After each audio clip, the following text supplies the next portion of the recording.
விமானம் மூலம் திருச்சி சென்றடைந்தார் தாவேக தலைவர் விஜய். இது குறித்த கூடுதல் விவரங்களோடு இணைகிறார் நமது செய்தியாளர் பிரேம். விவரங்களை பதிவு பண்ணலாம். மோனிஷா, தமிழக வெற்றி கழக கட்சி தலைவர் விஜய் அவர்கள் தற்போது 2026 சட்டமன்ற தேர்தலை நோக்கி 2 மாநாடுகளை முடிவு செய்துவிட்டு திருச்சியில் கடந்த வாரம் தனது பிரச்சாரத்தை துவங்கியிருக்கிறார். அதே போல் இன்று நாகை மற்றும் திருவாரூர் பகுதிகளில் நாகை மாவட்ட மக்களை சந்தித்து பிரச்சாரம் மேற்கொள்ள உள்ள நிலையில் சென்னையிலிருந்து காரில் புறப்பட்ட அவர் சென்னை விமான நிலையத்துக்கு சென்றார். சென்னை விமான நிலையத்திலிருந்து தனி விமானம் மூலம் திருச்சி வந்திருக்கக்கூடிய தாவேக தலைவர் விஜய் அவர்கள் தற்போது திருச்சியோட விமான நிலையத்திலிருந்து காரிலிருந்து சாலை மார்க்கமாக தற்போது நாகை மாவட்டத்துக்கு பயணம் மேற்கொள்கிறார். தற்போது இன்னும் 2 மணி நேரத்திற்கு மேலாக திருச்சியிலிருந்து நாகை மாவட்டத்திற்கு பயணம் மேற்கொள்ளும் தமிழக வெற்றி கழகத்தின் தலைவர் நாகை மாவட்டத்தினுடைய எல்லை பகுதியான வாஞ்சூர் பகுதியில் ஏற்கனவே அவருடைய பிரச்சார வாகனமான அந்த பேருந்தில் பயணம் மேற்கொண்டு இங்க வாஞ்சூர் பகுதியிலிருந்து தனது தேர்தல் பிரச்சாரத்தை துவங்க இருக்கிறார். அப்போது நாகை மாவட்டத்துடைய முக்கிய பொறுப்பாளர்கள் வரவேற்பு அளிக்க உள்ள நிலையில் இங்கு ஏராளமான தொண்டர்கள் தற்போது குவிய துவங்கியிருக்கிறார்கள். அதே போல் வாஞ்சூர் பகுதியிலிருந்து பிரச்சாரம் மேற்கொள்ளக்கூடிய தாவேக தலைவர் விஜய் அவர்கள் சாலை மார்க்கமாக அந்த பிரச்சார வாகனத்தில் சென்று புத்தூர் அண்ணா சாலை அருகே உரையாற்ற உள்ளார். அங்கேயும் ஏராளமான தொண்டர்கள் ரசிகர்கள் என தற்போது வருகை தந்திருக்கிறார்கள்.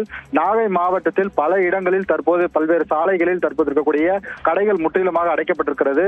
ஏனென்றால் திருச்சி மாவட்டத்தில் அவர் ஏற்கனவே பிரச்சாரம் மேற்கொண்ட பொழுது அனைத்து பொது சொத்துக்களுக்கும் சேதம் விளைவித்தது தொடர்பாக காவல்துறையினர் தற்போது பல கட்டுப்பாடுகளை விதித்திருக்கிறார்கள். அதன் ஒரு பகுதியாக பொதுமக்களுக்கு சேதம் விளைவிக்கும் விதமாக கடைகள் அடைக்கப்பட்டிருக்கிறது. அதே போல் பல்வேறு வீட்டின் மேலே ஏறி நின்று தொண்டர்கள் விழக்கூடிய காட்சிகளும் திருச்சியில் ஏற்பட்டது. அதே போல இங்கு அதற்கான தடையும் காவல்துறையினர் விதிக்கப்பட்டிருக்கிறார்கள்.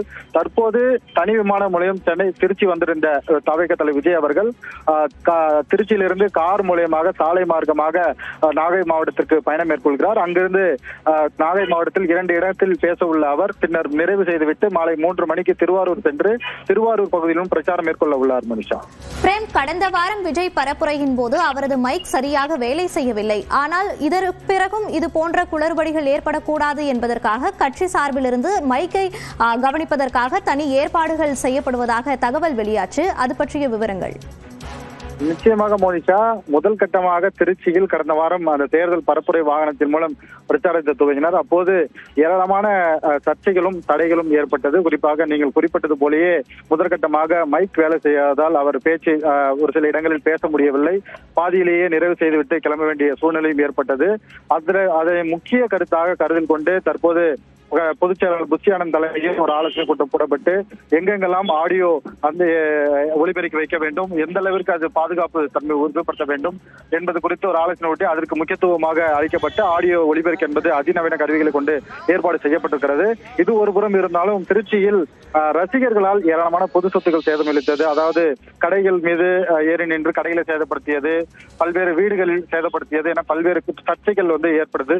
இந்த சர்ச்சைகள் எல்லாம் முற்றுப்புள்ளி வைக்க வேண்டும் என்பது தமிழக வெற்றி கழகத்தின் தலைவர் ஏற்கனவே ஒரு ஆலோசனை கூட்டத்தை நடத்தி மாவட்ட நிர்வாகிகளுக்கு ஒரு அறிவுறுத்தியும் மறுக்கப்பட்டிருக்கிறார். அந்த அடிவழியாகவும் காவல்துறையினரும் கடலூர் நாகை மாவட்டத்தில் பல்வேறு கட்டுப்பாடுகளை இந்த விஜய் ரசிகர்களுக்கு கொடுத்திருக்கிறார்கள். குறிப்பாக சாலை மார்க்கமாக எந்தவித பொது சொத்துக்களுக்கும் சேத விளைக்கும் வண்ணம் ஏற்படக்கூடாது என்ற ஒரு முதற்கட்டமாக தெரிவித்திருக்கிறார்கள். அதே போல் ஏற்கனவே மின்சாரம் ஒயர்கள் செல்லக்கூடிய அந்த பகுதிகளில் செல்லக்கூடாது என பல்வேறு கட்டுப்பாடுகள் தற்போது விதிக்கப்பட்டிருக்கிறது. மனிஷா, விரிவான விவரங்களை பதிவு செய்தமைக்கு நன்றி பிரேம்.